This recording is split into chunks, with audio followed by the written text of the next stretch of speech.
Gethsemane was a quiet garden on the outskirts of Jerusalem. But this night, it was the center of a cosmic storm. In the stillness of olive trees, the fate of humanity hung in the balance, not on the cross just yet, but in the heart and shoulders of a man. And this man was tempted, and this man could say no and walk away. This was the real battlefield, not Golgotha, not the trial before Pilate. Here, in Gethsemane, Jesus faced his hardest moment, and it brilliantly proved that he was fully human.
Let's step into that garden. The Passover meal is done. The betrayer has left. The city behind him sleeps. But Jesus can't. My soul is overwhelmed with sorrow to the point of death. Stay here and keep watch with me, he tells John, Peter, and James. This is not poetic exaggeration. Jesus is under such mental and emotional pressure that Luke, a physician, records something remarkable. The Bible says that, being in anguish, he prayed more earnestly, and his sweat was like drops of blood falling to the ground. This rare medical condition, hematidrosis, is triggered by extreme stress. It doesn't happen to actors. It happens to people at their breaking point. This was real pain. This was real humanity. And then he says it, "My Father, if it is possible, may this cup be taken from me." This is not fear of pain. This is the soul of a man standing at the edge of obedience and longing to turn away. He knows the prophecies. He knows the plan. But in this moment, Jesus, fully God, yes, but also fully man, is tempted in his heart. This is not play acting. This is a choice. The cup represents divine wrath, separation, and death. And Jesus asks, is there another way?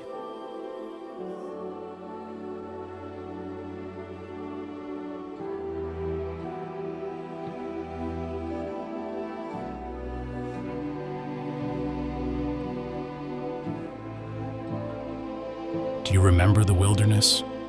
When the devil had finished every temptation, he left him until an opportune time. This is that time. Satan knows this is the last stand.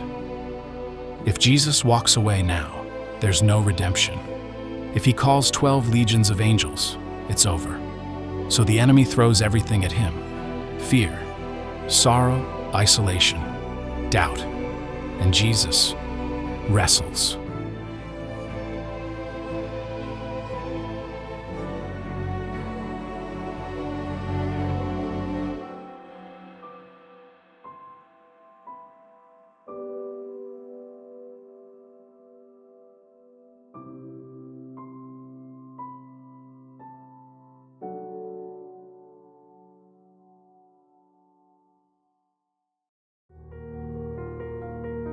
He prayed, desperately, not as a king issuing commands, but as a man drowning in anguish, clinging to hope. He longed for comfort, for companionship, for someone to stand beside him in the storm.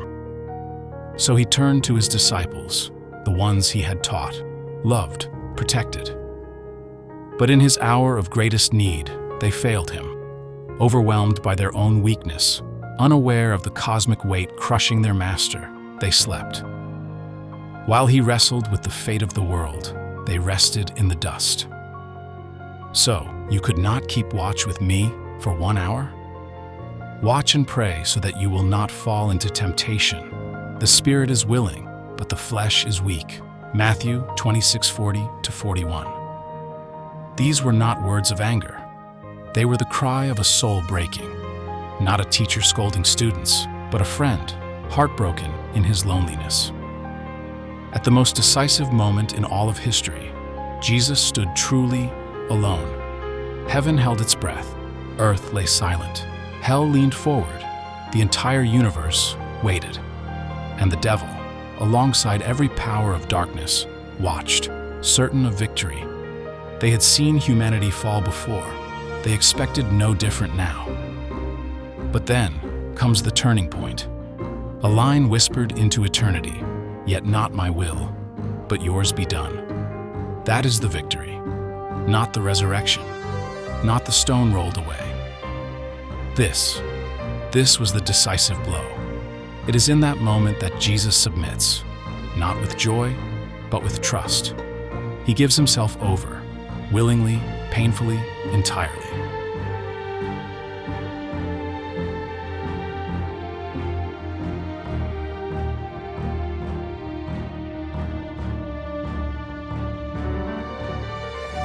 Gethsemane was not the first garden where a great choice was made.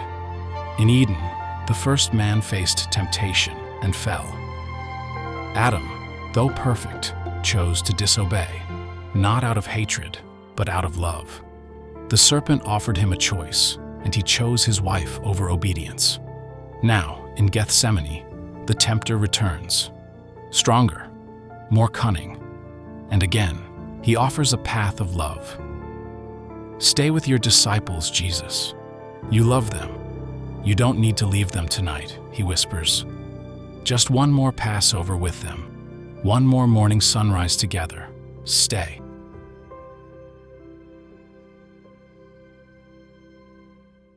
It was the same test, but this time, humanity's last chance was resting on the shoulders of one man. Jesus was perfect, like Adam, loving, like Adam. But here's the difference. He was also God. And because of that, he truly was our final hope. But in this moment, he did not draw on divinity. He didn't wield power. He didn't summon angels or hide behind his divine nature. He faced the choice as a man. Alone, vulnerable, afraid. And he could have chosen wrong. But he didn't. He stood for humanity, where Adam fell. He chose obedience over comfort. He chose you over safety. And in that decision, the devil's greatest weapon, temptation, was crushed. Luke tells us an angel appeared to strengthen him. Why? Because heaven saw the battle, and heaven knew this was harder than the cross. After Gethsemane, Jesus never hesitated again. When they arrested him, he didn't resist.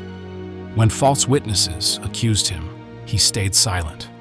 When they beat him, he endured. And when he was crucified, he embraced it. The victory was already won. The cross was just the path he had already chosen in that garden. Gethsemane was the real war.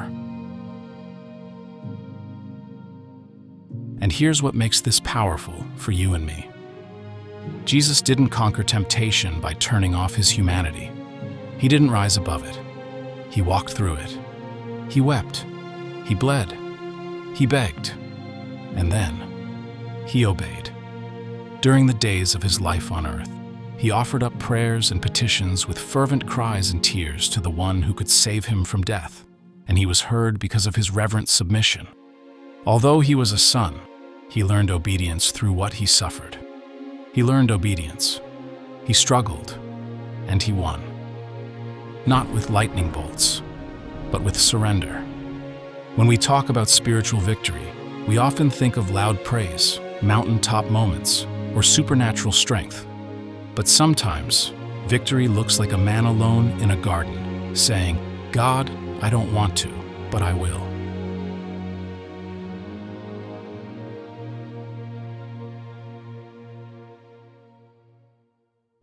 Gethsemane proves Jesus understands us, not in theory, but in experience.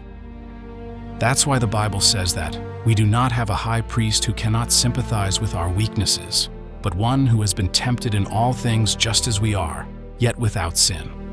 This also proves something more. He didn't win because he was superhuman. He won because he trusted his Father when everything in him wanted to run.